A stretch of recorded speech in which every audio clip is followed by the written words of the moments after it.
اللہ رب العزت نے قرآن پاک کے تیسرے سپارے میں ارشاد فرمایا، جو آیت مبارکہ تلاوت کی، اللہ ولی الذین آمنوا،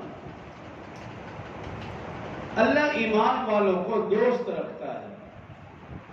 اور پھر اللہ دوستی کا حق کیسے ادا فرماتا ہے؟ یخرجہم من الظلمات الی النور، اللہ تعالی ایمان والوں کو اندھیروں سے نکال کر روشنی کی طرف لاتا ہے۔ والذین کفروا اولیاؤہم الطاغوت،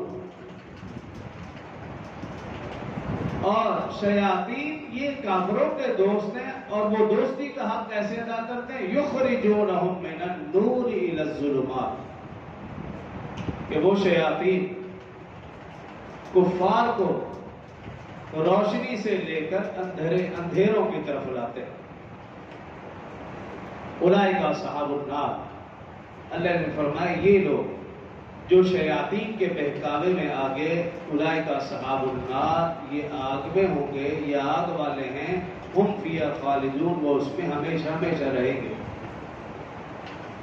تو اس آیت مبارکہ سے معلوم ہوا کہ انسان ایمان اور عمل صالح کی برکت سے نور میں رہتا ہے، روشنی میں رہتا ہے، ہدایت میں رہتا ہے،